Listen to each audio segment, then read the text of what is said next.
Assalamualaikum warahmatullahi wabarakatuh, Ustazah.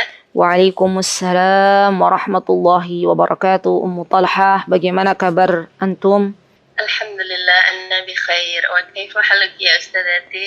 Alhamdulillah, bini'matihi tatimus salihat. Alhamdulillah. Insyaallah, barakallahu fiik ya Ustazati. Wa fiik barakallah. Ustazah, ana izin bertanya. Dalam mendidik anak, kadang kita sebagai manusia biasa yang mungkin kita sudah paham teori dan ilmunya, namun ketika dihadapkan pada perilaku yang subhanallah menguras tenaga sampai kita menahan marahnya tuh sampai benar-benar bisa menangis dan ngos-ngosan begitu Ustaz. Seperti misal kakak mendorong adik sampai kepalanya itu terbentur ke tembok sampai bengkak besar sekali. Itu tuh kalau nggak apa ya Ustaz, kalau bukan karena pertolongan Allah kita nggak akan bisa nggak teriak begitu Ustazah. Nah qadarullah tuh sering kelepasan, tolong kayak gitu. Jadi kayak subhanallah gitu Ustazah. Bagaimana tipsnya Ustazah agar ketika terjadi hal-hal yang membahayakan itu tidak teriak kepada anak begitu Ustazah, agar kita itu bisa berlapang dada dengan sikap-sikap anak Ustazah. Terima kasih Ustazah, jazakillahu khairan wa barakallahu fiki wa ahliki wa maliki.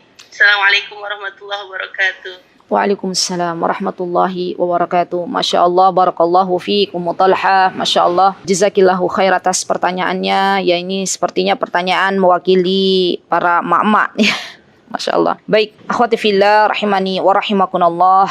Subhanallah, dalam mendidik anak-anak kita itu tidak senantiasa mulus-mulus saja ya, tidak senantiasa lancar gitu ya. Terkadang ada beberapa ujian ya di tengah mendidik anak-anak kita. Maka bagaimana caranya agar kita bisa menahan diri kita untuk tidak kasar kepada anak-anak kita? Yang pertama adalah misalnya tadi seorang kakak menjudutkan adiknya ya sampai akhirnya menguras emosi kita.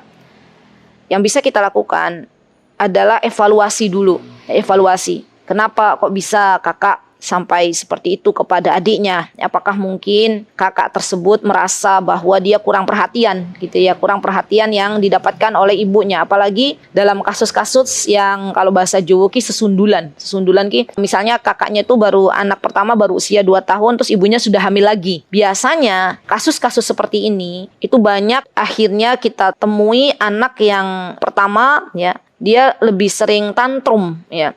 Dan setelah kita cari asal muasalnya penyebabnya kenapa tantrum, ya, subhanallah saya itu banyak belajar ibu-ibu dari satu ini ya, ketika menemui anak-anak anak ini seperti ini. Oh ternyata dia punya adiknya masih kecil, dia juga masih kecil. Oh ternyata dia bersikap seperti itu karena memang dia sebenarnya masih butuh perhatian ya, masih butuh perhatian dari orang tuanya. Nah setelah kita mengevaluasi ya, kita tuh maksudnya ibu dan ayah ya. Jadi dua-duanya tuh harus benar-benar duduk bareng, kemudian ngobrol bareng, dibahas tuh kenapa ya kok anak pertama kami gitu misalnya sejak punya adik jadi tingkah lakunya lebih, mohon maaf ya, lebih kasar kepada adiknya misalnya ya. Ya nanti setelah tahu oh ternyata permasalahannya karena misalnya kakaknya kurang perhatian, berarti kita minta kepada pasangan kita sebagai partner hidup kita untuk lebih memperhatikan anak pertama misalnya ya. Karena itu biasanya seperti itu ya. Kemudian yang kedua yang bisa kita lakukan, banyak-banyak memohon kekuatan dari Allah Subhanahu wa taala. Karena subhanallah ibu itu ya, seorang ibu walaupun mungkin kita melihat ya wanita itu lebih lemah dibandingkan laki-laki, tapi masya Allah jiwanya kalau sudah dikuatkan oleh Allah maka dia akan kuat ya, sekuat baja ya, masya Allah. Hanya Allah Subhanahu wa taala zat yang maha kuat yang memberikan kekuatan untuk diri kita. Jadi minta kepada Allah, wahai Rabbku berikanlah kekuatan kepadaku dalam mendidik anak-anak gitu ya. Wahai Rabbku jangan sampai akhirnya terlontar dari mulut hamba kata-kata yang tidak baik, dan itu akan menjadi sebuah doa. Ya, minta kepada Allah Subhanahu wa taala kekuatan. Kalau sampai akhirnya kita meneriaki anak-anak kita, kalau sampai akhirnya kita tidak bisa menahan emosi kita, menahan amarah kita, maka bersegeralah untuk berwudu, bersegeralah untuk memohon ampunan kepada Allah Subhanahu wa taala dan memohon maaf kepada anak-anaknya. Nak, maafkan ibu ya nak, di atas kelalaian selama ini. Nak, tolong ya nak, mohon dimaafkan ya kalau tadi ibu tidak sengaja membentak ya, Masya Allah.